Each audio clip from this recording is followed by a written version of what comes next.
오늘 주신 말씀은 시편 96편 1절로 6절 말씀입니다. 시편 96편 1절로 6절 말씀 받들어 읽겠습니다. 새 노래로 여호와께 노래하라. 온 땅이여 여호와께 노래할지어다. 여호와께 노래하여 그의 이름을 송축하며 그의 구원을 날마다 전파할지어다.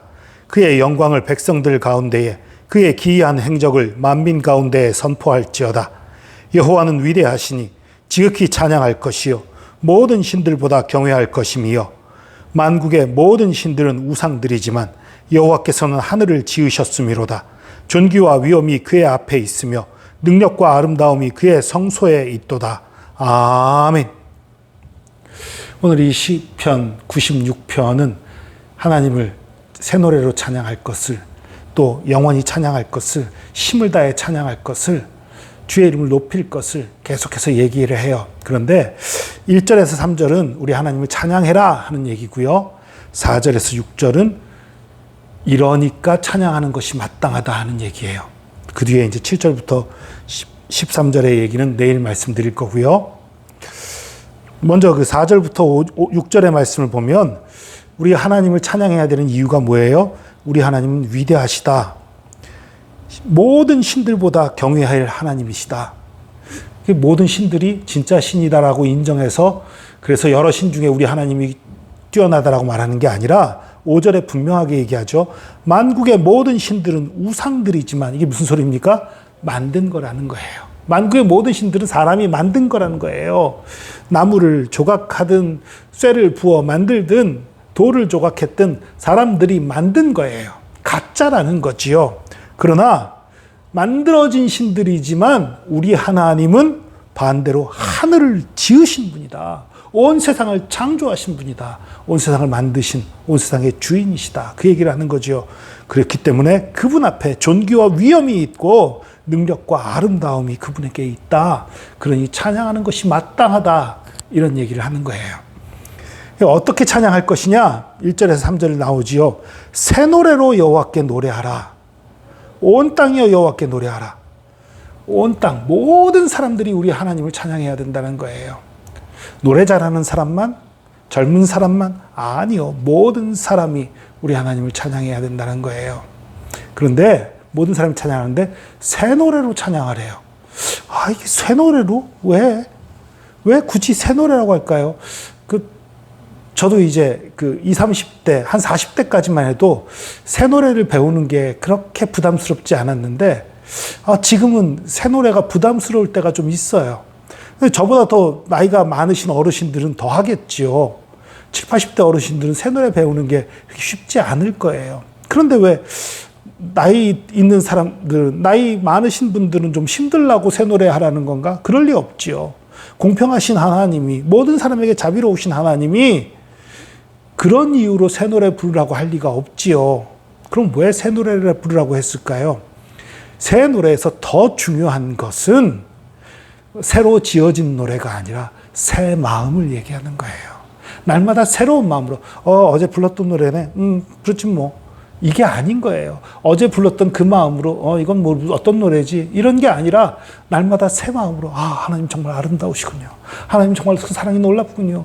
그것을 날마다 되새기면서 새 마음으로 하나님을 찬양하라는 그런 말이에요. 그러면 굳이 새로운 노래 배울 필요는 없겠군요. 그건 또 아니에요. 그러니까 정말 날마다 새로운 마음을 품을 수 있다면, 새 마음으로 찬양할 수 있다면 굳이 새 노래 배우지 않아도 되는 건 맞습니다. 그런데 우리가 연약해요. 우리가 어리석어요. 그래서 뭔가 새로운 노래가 아니면 새 마음을 갖기가 그렇게 쉽지 않아요. 그래서 할 수만 있다면 새 노래로 부르는 게 우리가 새로운 마음을 가지고 찬양하기에 훨씬 좋습니다. 그래서 실제로도 새 노래를 부르면 더 좋은 건 맞아요. 다만 새 노래 부르는 것이 정말 어렵다면, 새 노래를 배우는 것이 너무 어렵다면 기존에 아는 곡이지만 하나님의 은혜를 그 노래 가운데에서 깊이 묵상하면서 날마다 새로운 마음으로 노래할 수 있도록 해야 하는 것입니다. 2절입니다. 여호와께 노래하며 그의 이름을 송축하며. 송축하다. 정확히 말하면 축복하다 해요. 하나님을 축복하다니 우리가 어떻게 하나님을 축복해요? 그런데요, 그 이스라엘의 언어를 이해하면 이게 이해할 수 있는 일이에요. 여러분, 이스라엘의 그 단어 중에는요, 이 구약시대 이스라엘의 단어 중에는요, 사람을 향해서는 감사라는 단어가 없어요. 여호와께 감사하세라는 얘기는 많이 있지요. 근데 구약 성경의 얘기 중에 누구한테 감사한다는 표현이 없어요. 하나님께 감사한다는 말 외에는 없어요. 하나님께만 쓸 수 있는 단어가 있을 뿐이지 감사라는 단어가 없어요. 그래서 사람에게 감사할 때는 어떻게 해요? 하나님이 당신을 축복하기 원합니다. 이게 감사 표현이에요. 하나님께서 당신을 축복하기 원합니다. 이게 감사예요. 축복하는 게 감사인 거예요. 그래서 하나님을 향한 감사도 사실은 하나님이 나에게 뭔가 해준 일에 대한 감사가 아니라 하나님의 하나님 되심에 대한 감사예요, 사실은. 그렇기 때문에 여기서 하나님을 축복한다라는 건 결국은 하나님이 나에게 해주신 일에 대해서 감사를 표하는 거예요. 그렇게 이해하시면 돼요. 그의 구원을 날마다 전파할지어다. 하나님께서 우리를 구원하신 것을, 나에게 생명 주신 것을, 나를 죄에서 자유케 하신 것을, 그것을 날마다 증거하고 날마다 전하라는 거예요. 여러분, 그런 의미에서 전도도 찬양입니다. 하나님을 자랑하는 것이기 때문이고요. 하나님을 전하는 것이기 때문에 전도도 찬양이에요. 그의 영광을 백성들 가운데, 그의 기이한 행적을 만민 가운데 선포할지어다. 수많은 사람들에게 선포하는 것, 그게 찬양이자 전도입니다. 열심히 전도하고 열심히 찬양하는 삶을 사는 저와 여러분 되길 바랍니다. 날마다 새로운 마음으로 찬양하는 저와 여러분 되기를 축복합니다. 기도하겠습니다.